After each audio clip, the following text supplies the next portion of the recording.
Hey you guys, thanks for joining me and welcome to another edition of Myke's Small Kitchen Cookery. Got a question for you. What's something that you can have with just about every meal and it tastes good? No answer? Alright, I'll tell you. It's bread. And today we've got an excellent bread recipe. We're going to make small braided bread rolls. They're super easy to make and we'll have you baking in no time, so stay tuned. Alright you guys, are you ready to bake?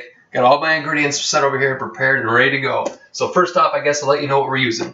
First of all, we're going to use 3 cups of all-purpose flour. We're going to use a 1/4 cup of oil, vegetable oil, canola oil, olive oil, whatever your preference is, it's perfectly fine. We have 3/4 cup of tepid water. You kind of want it warm, you don't want it too cold because remember the yeast has got to activate in it. We have our yeast, which is about a tablespoon of yeast. It's the dry active kind. You want the rapid rise or the bread machine kind. As I said, this is a quick bread, so you want it to rise quick. We have 1 tablespoon of sugar, which kind of helps feed the yeast and get things going. And we have 1 teaspoon of salt. So why don't we get started? All right, first, in your bowl here, you kind of see there, you want to kind of make a little opening, a little kind of like pit in the middle there. And then I always just take all my dry ingredients first and dump it right in. So that was our tablespoon of salt, sugar. This is our teaspoon of salt. And our tablespoon of the active dry yeast. Remember, it's a rapid rise kind, or kind for a bread machine. All right, once you get all your dry ingredients in, this is important, you want to sift it around. You want to mix it. Make sure it's really mixed and incorporated well into the dry ingredients. So we'll mix it around, kind of get it real nice. Don't be afraid to stir it. All right, it looks like it's pretty well incorporated now. So again, I'm going to form another small little pit in the middle of my bowl. As you can kind of see, I'm going to scoop it back there. All right, and inside that pit, I'm going to add my 1/4 cup of, mine's canola oil. And then to that, I'm going to add my 3/4 cup of warm water.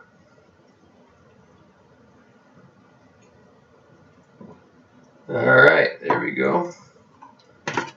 Now you're going to want to take it, you want to mix this around real well till you form up a dough ball. So we'll get mixing. You can kind of see there.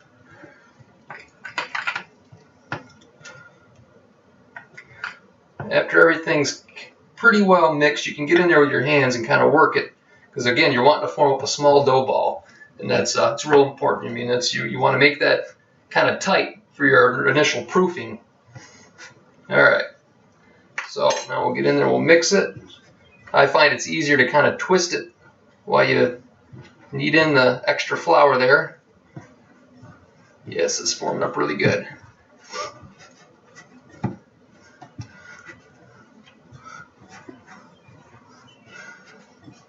And then you can take it if you need to and you can just put it out on the countertop and kind of work it together.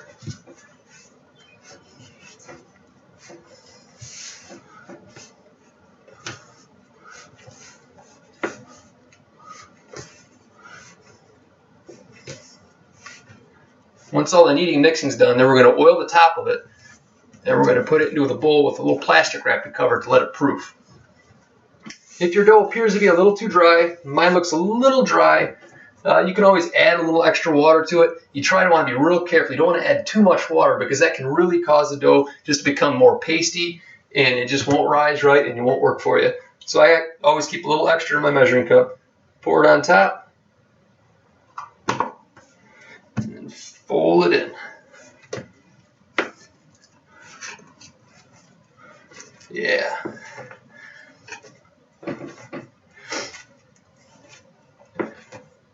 All right, and that is about right.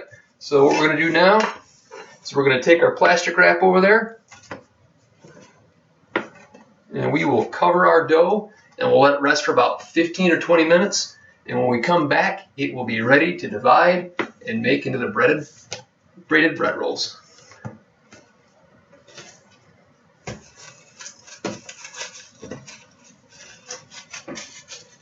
All right, and that's all there is to it. Set the clock for 15 minutes and we'll see you back here in a minute. All right, you guys, we got our dough set. It's over here. The yeast is proofing, it's becoming active, and the bulk fermentation stage has begun. So the dough itself is actually going to rise a little bit and get poofy as carbon dioxide gas is released. But while that's finishing up, there's actually a couple things we can get done. First of all, we need to set our oven to 375. You can go 350 depending on the temperature of your oven, but I generally use mine at about 375 and have really good results. So we'll get that going, so it'll be preheated.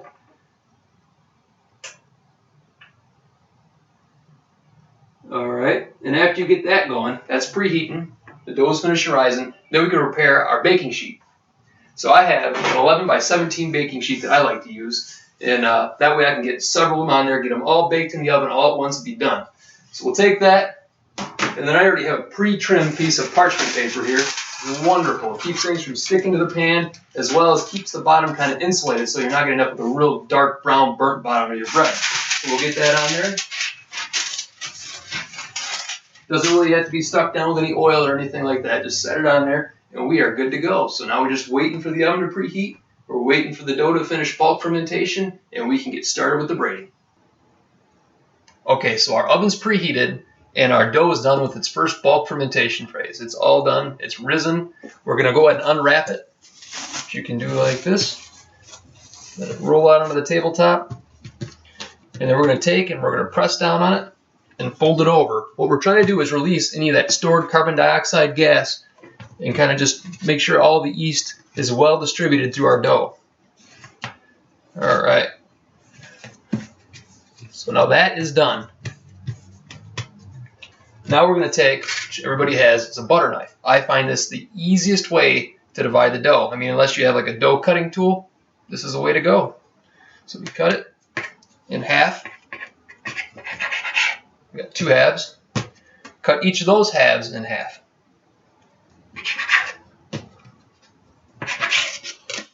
So what you end up with is 4 dough balls.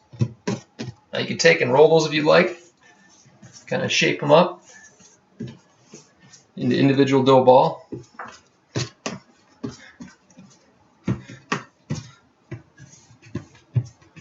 All right.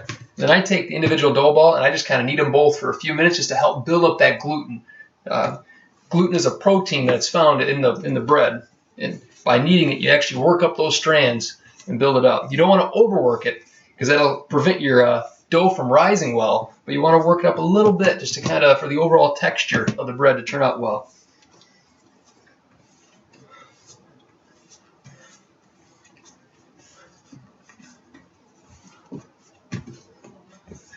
All right, just about done.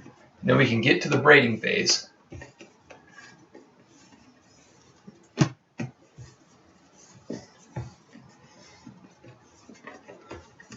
All right, so what you want to do is you want to take one of your dough balls. You can set the other 3 off to the side. And what you're going to do is take your trusty old butter knife and you're going to divide that dough ball in half again. So now you end up with 2 more small dough balls. Then you're going to take it and you're going to roll it out into kind of like a long snake. Pull with your fingers when you're doing it. You want to make sure it stays kind of an even size and thickness. So we keep on rolling.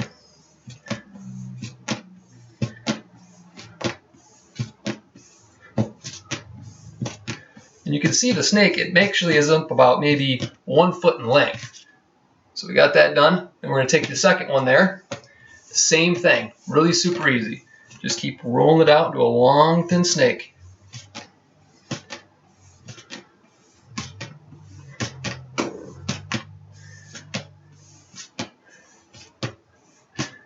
You can smell the yeast in this. It's going to be excellent. All right, you take the 2 ends. I go at the top. I kind of give them a little pinch. Make sure they're twisted together real good and kind of pointy. And then real loosely, I set them down, right? And then I braid them.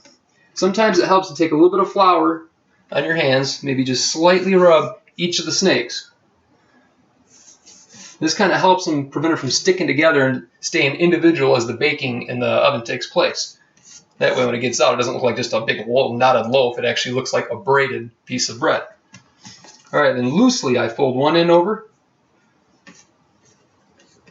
And then I just continue on. Fold it over again. And then I fold it over again. And when I get to the end, I pinch the other end.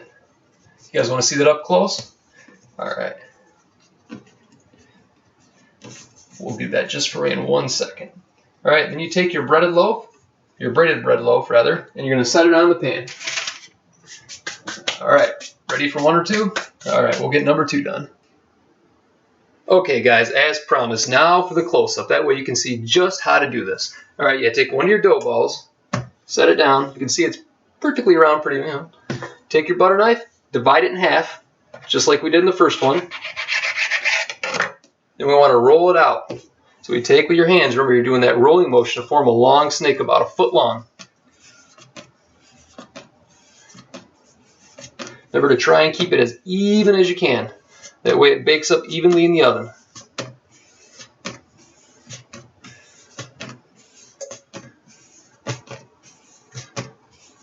All right, there's snake number 1. Now we'll go on to number 2 here. Again, we're rolling it out.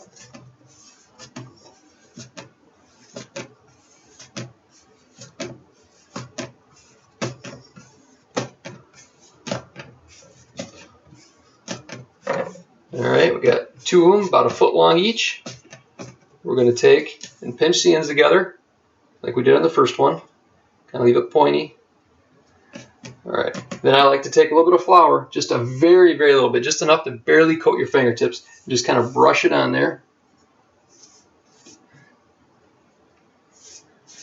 All right, and then we can begin braiding it. So you're going to fold it over. Remember, you don't want to braid it too tight, because if you braid it too tight, it's not going to rise well. But you don't want it too loose either, or it won't work either. All right, so you braid it again. And I take it again.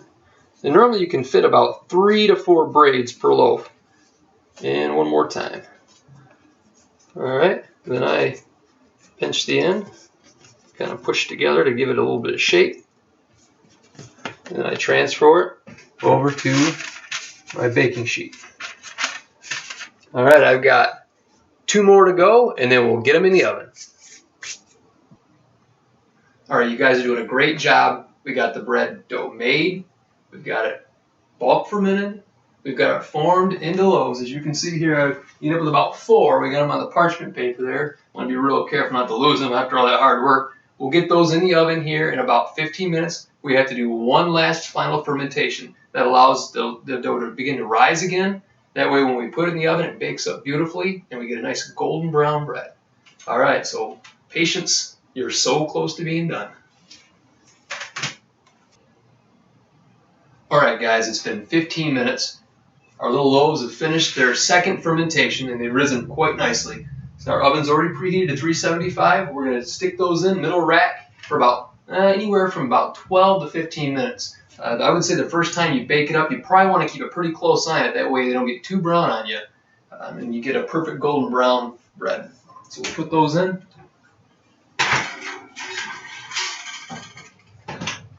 Set our timer for 15 minutes.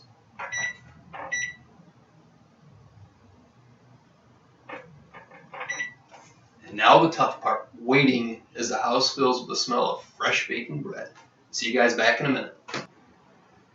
Now that the bread rolls are all out, we can go ahead and get those bread rolls buttered. So just take a regular stick. I use non-salted whole butter. Open it up and just kind of glide it across the top. It's so hot that it'll melt in and it'll give that crust an extra wonderful flavor. So we'll get that on there.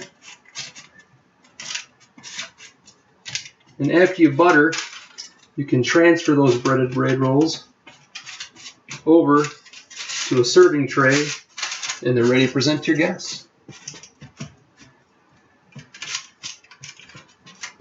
All right.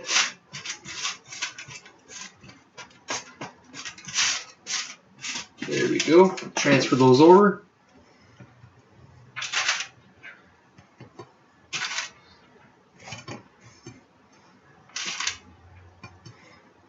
I'll kind of tilt those so you guys can see them. So as you see, that's all there is to it. Those are homemade, fresh, braided bread rolls. All right, it's been a pleasure cooking with you guys, and I thank you for joining me on this episode of Myke's Small Kitchen Cookery. Remember, just because you have a small kitchen doesn't mean you can't cook or bake. Big taste. Bye.